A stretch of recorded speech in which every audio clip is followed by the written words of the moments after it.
Hi there everyone, Lars here, with some writing advice from playing Dungeons & Dragons, brought to you by Camille's Harem. Not just a podcast for novice writers by novice writers, but also a YouTube channel by novice writers for novice writers. Because writing is an adventure, it's more fun with friends. And I must admit, the critique I have gotten the most often as a writer is that many of my characters sound too similar to each other.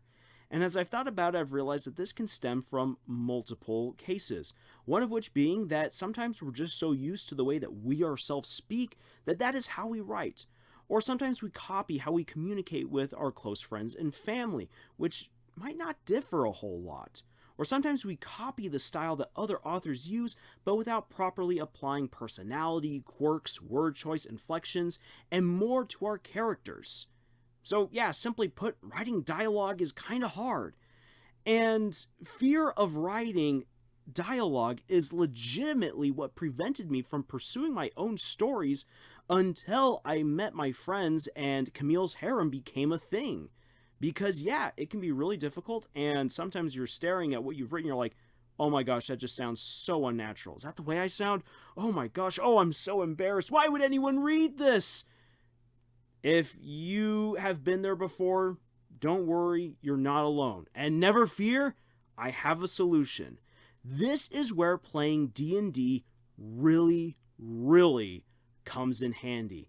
And I say this also as a player who didn't get too much into the role-playing aspect until later. And I look at that and I also cringe. Yes, this is another wonderful contradiction in the life of Lars, because at one point I was a stage actor.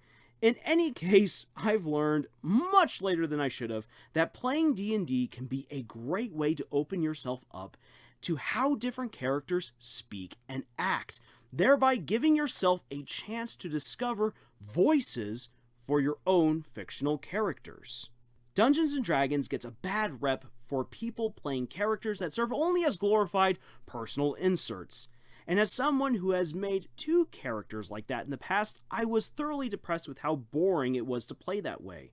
The characters that really challenged me were the ones where I had to adopt views or personalities that were very different to my own, or where I really played into a certain aspect such as the humor, or the intensity, or the sorrow.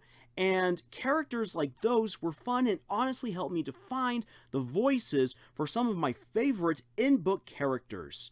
And they are as follows: a druid satyr with horrible luck, a thirst to prove himself, and a thing for nymphs. Some of his lines are as follows: "It's not my fault for only being 3 feet high and climbing a hill in hell.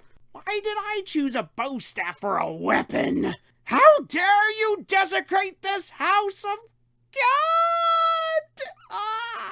I flirt with nymphs to get my first kiss. You know, the sight from down here is absolutely gorgeous." And then there was one time I played an insane world hopper. What is normal? If normal is going home at 5 to have after a hard day's work and drinking a well-deserved beer, then that's the most abnormal thing I could ever do. No, my friends, normal for me is walking through my bedroom closet to arrive in a dungeon filled with potions, stealing the dragon from a Princess Guardian castle, or stealing a planet's moon just to watch the tide stop. So let's all agree that normal doesn't exist, and we are all insane, which means we are perfectly sane. So eat the scone that I just found on the road. Woohoo! There was also one time that I played a barbarian minotaur who believes in doing only the right thing, but kind of sounds like this.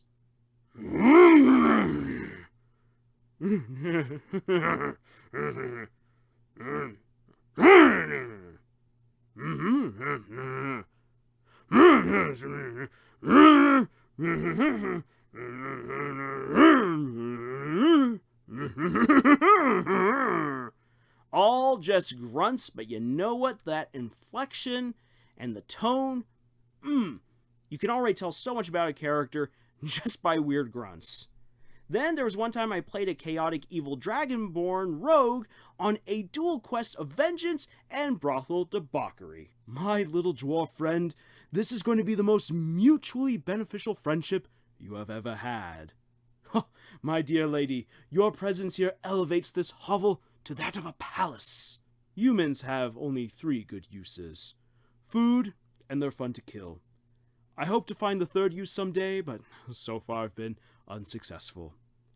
And one of my more recent characters, a cook with only one thing on his mind. You see this glowing mushroom right here? Oh, if I smear it all over myself, I glow too! Oh, I don't feel tingly. I wonder how it tastes. Oh, no. I know just the person to feed this mushroom to. Each character gave me a chance to try something new, and one of the advantages to playing D&D is that other players and characters react to your own mannerisms and speaking. As a result, you not only get to try out the dialogue out loud, which yes, it might be embarrassing, but it is oh so important to hear out loud what you want to say. You also get to see how others react to it. This is essential for trying out different voices and perfecting them. Author Brandon Mull once said that he locks himself in his basement and carries on conversations with himself to find his characters' voices. Save yourself, though, a little sanity and have some fun role-playing different characters in D&D games. You don't even need to play full quests, okay? One-shots or small games already give you a valuable chance to try out a variety of characters and their personalities. Like I said, doing this can lead you to directly translating the D&D characters and their personalities to your stories. Two of my favorite OG characters, Nivaline and Tuffy, are spin-off personalities from the very first one that I did, the Druid Satyr, and they have some of the most distinct voices of all of my characters. Seriously, don't write off this advice. Playing Dungeons & Dragons will do wonders for writing your characters. If, and I stress if, you get into the role-playing aspect of the game and try out different character types. It makes the game more fun, and it is rewarding to your writing. Alright, that is my advice for this video. Take the time to develop your characters, and especially the ways in which they talk. Get used to saying their lines out loud, and get to know them that way. If you're looking for more writing advice, please check out our other videos, and especially our podcast episodes found on Podbean, iTunes, and Google Play. We also have writing exercises for you over at our Pinterest page, and discussions over at our subreddits. And until the next video, y'all, tschüss.